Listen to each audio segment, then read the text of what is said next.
I would say the traits that set real estate founders apart would probably be adaptability. So the market is always changing. It's been a really difficult market the past few years. So founders that are adaptable, as well as hardworking, as well as have some sort of domain expertise or people that they put in their corner, are the ones that we often see as the most successful in the industry.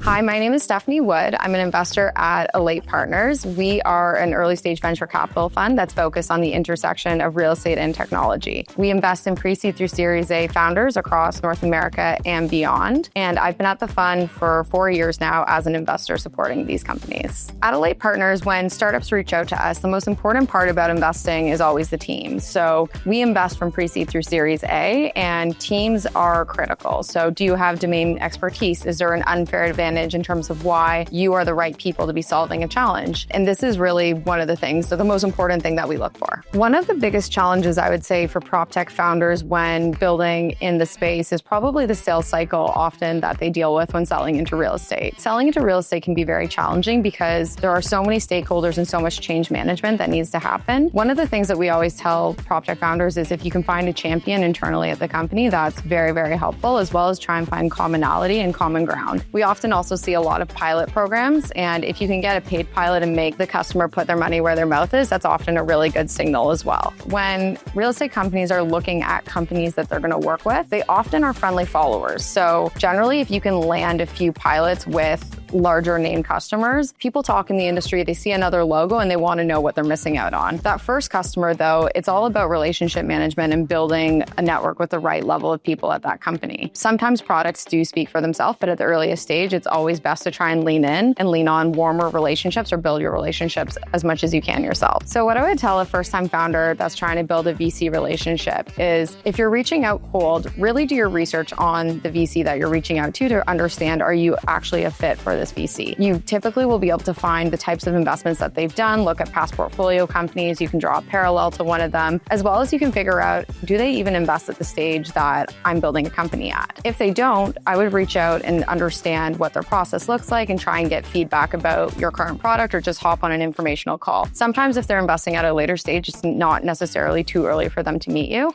but either way, coming in with a formed knowledge about who they are and what they invest in is really important. One of the trends that I've seen in the Canadian ecosystem that's quite unique to Canada is just the amount of funding and non-dilutive funding that's available to founders building tech startups across the country. So Canada has a ton of different programming, grant funding that is available, and that can be a super important part of building your business. And a lot of founders don't realize the different programs that are actually out there. There's stuff like Shred Founding, which can cover the cost of engineers. There's different grant programs that are supported by cities, municipalities, and even the federal government. So it's important when you're building in Canada to really just explore all your options and opportunities that are out there in terms of funding the business.